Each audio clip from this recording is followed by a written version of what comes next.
conditions la enna paaka porom appdin kettingna first thing is about communications. When you have any claim hospital check up poringa appadina the TPA ku neenga communicate pannanum 24 hours kulla you have to communicate that you have got admitted in the hospital. ஆனா எல்லா சிச்சுவேஷன்ஸ்லயும் இந்த மாதிரி வந்து communicate பண்றதுங்கிறது possibility இல்ல. ஏன்னா இப்ப வந்து நம்மளே ஒரு அன்கான்ஷியஸ் ஸ்டேட்ல ஹாஸ்பிடல்ல போய் அட்மிட் ஆகுறோம்னா நம்மளே எப்படி கம்யூனிகேட் பண்றது? In that situation we have given some leverage. நீங்க ஆபரேட்டிங் ஆபீஸ்க்கு பிரான்ச் ஆபீஸ்க்கோ இல்ல டிவிஷனல் ஆபீஸ்க்கோ எங்க இருந்து பாலிசி எடுத்துருக்காங்களோ பாலிசி இஷ்யூங் ஆபீஸ்ல நீங்க கம்யூனிகேஷன் பண்ணணும்.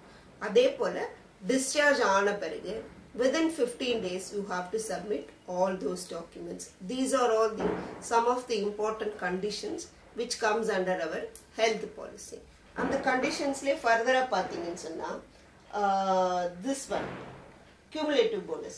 Cumulative bonus adutha namba porom. Ena conditions vandu it is very big and elaborate and the conditions le definitions adala varum. Konja konjama na vandu as we go I will tell you the definitions and conditions. What do we mean by cumulative bonus? Suppose 1 year and the insured வந்து ஒரு policy எடுத்து ஒரு கிளைமும் பண்ணல அப்படின்னு சொன்னா அடுத்த வருஷம் renewal வரும்போது அவரோட சம் இன்சூர்ட்ல ஒரு 5% நம்ம இன்க்ரீஸ் பண்ணிருப்போம். 1 லட்சம் இப்ப பாலிசி எடுத்திருக்காருன்னா 5% is 5,000. அடுத்த வருஷம் அவரோட சம் இன்சூர்ட் 1,05,000க்கு அந்த 5,000க்கு உண்டான பிரீமியம் இஸ் ஃப்ரீ. அவர் அது கட்ட வேண்டாம். That we call it as cumulative bonus. இப்ப நிறைய கம்பெனிஸ் என்ன பண்றாங்க cumulative bonusக்கு பதிலா டிஸ்கவுண்ட் கொடுக்கறாங்க. no claim discount, which means நீங்க 1000 ரூபாய் போன வருஷம் கட்டிருக்கீங்க அப்படின்னா இந்த வருஷம் claim இல்லைன்னா அதுல 5% குறைச்சு 950 அது மாதிரி வந்து depending upon the ஒரு வருஷமா வந்து your premium will keep on reducing.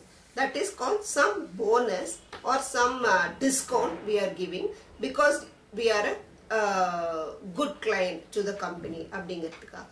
That is cumulative bonus. It is there in all the policies. Even motor policies also has got this cumulative bonus or discount like that. Many of the policies carries this feature. Next is cost of health checkup. What is this cost of health checkup அப்படினு பாத்தீங்கன்னா for example, a person has not made any claim at all. He is a very good, hale and healthy for 3 years. 3 வருஷம் அவர் தொடர்ந்து நம்ம கிட்ட policy renew பண்ணிட்டே வராரு.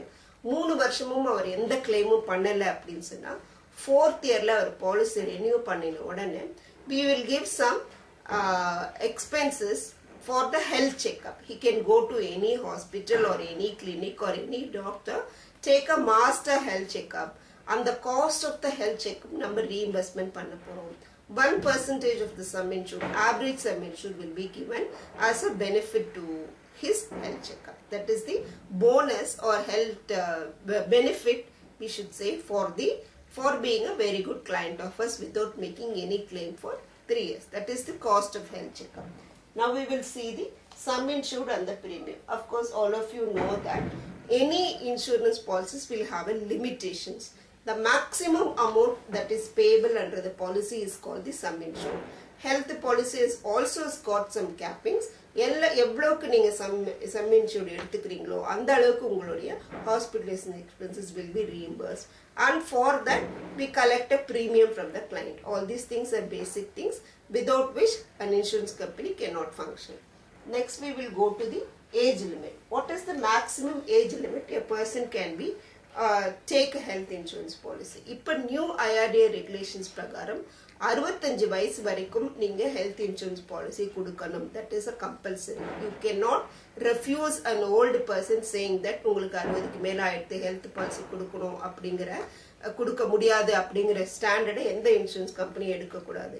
Whereas in fact United India policy பாத்தீங்கன்னா 80 வயசு வரைக்கும் கூட நம்ம health insurance policy கொடுக்கிறோம். First time ஒருத்தர் policy எடுக்க வராரு, வயசான ஒருத்தர் எடுக்க வராருன்னா நம்ம health insurance policy அவருக்குமே கொடுக்கிறோம். That is the age limit. ஜெனரலா பாத்தீங்கன்னா 3 மாசத்துல இருந்து ஆரம்பிச்சு 80 வயசு வரைக்கும் first time policy ஒருத்தர் எடுக்கறாருன்னு நம்ம கொடுக்கலாம். ஒருவேளை இப்ப 70 72 வயசுல ஒருத்தர் நம்ம கிட்ட பாலிசி எடுக்க வராரு, அவருக்கு எத்தனை வயசு வரைக்கும் பாலிசி கொடுக்கலாம் அப்படின்னு கேட்டனா அவர் கண்டினியூஸா ரெகுலரா நம்ம கிட்ட பாலிசி எடுத்துட்டே வராரு without any break அப்படின்னு சொன்னா அவர் உயிரோட இருக்கிற வரைக்கும் நம்ம அவருக்கு இந்த ஹெல்த் இன்சூரன்ஸ் பாலிசியை கொடுக்கலாம். Next comes the family discount. So family discount na enna appdin pathina, what is a family? Proposer, that is self, avaroda wife o illa husband o, that is spouse, 2 dependent children and 2 dependent parents. This constitutes a family. So அந்த ஒருத்தர் வந்து அவரோட family முழுக்க cover பண்றாரு அப்படின்னா அவரோட பிரீமியத்துல நம்ம 5% discount தரும். That is called family discount. So a self and a spouse ரெண்டு பேர் மட்டும் கவர் பண்றாங்க. Is it a family அப்படின்னா yes, it is a family. Self and spouse is also a family. Self, spouse plus 1 children is also a family. Self, spouse plus parents is also a family.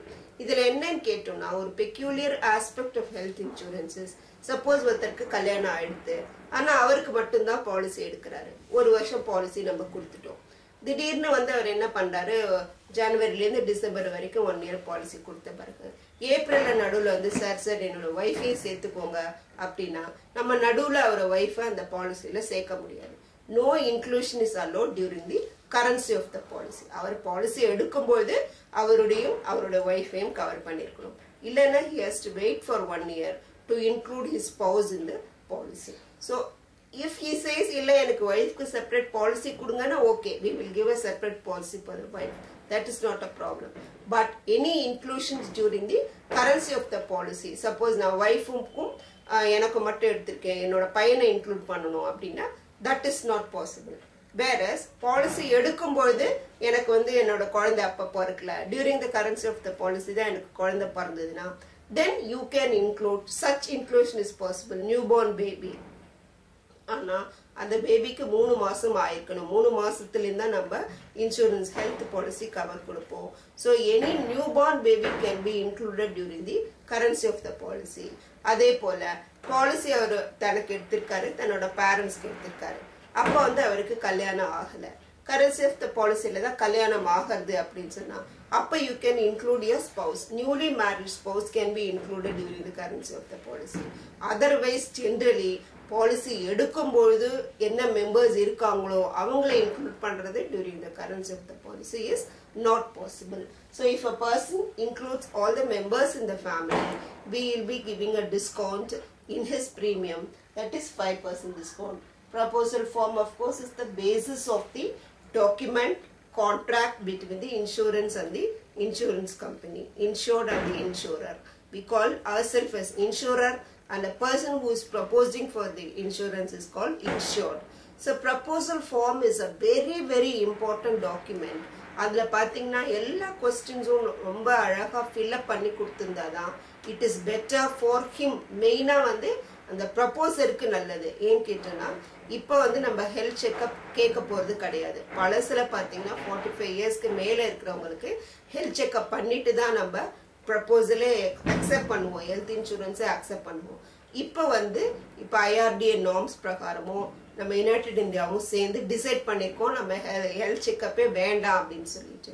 அப்படி இருக்கிறது proposal form basis is the basis of the contract. அதுல எல்லா questions, first question are you in good health அப்படின்னு கேட்டிருக்கோம். If a person ticks yes, that means he is in a very good health.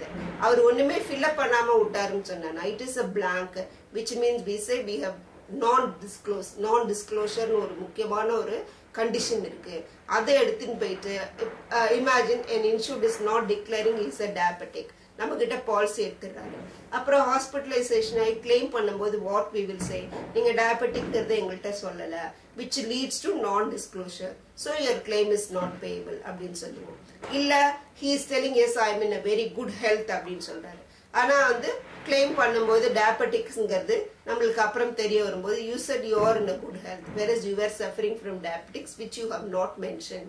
Again you have misrepresented, you have not disclosed or you have not said the correct information.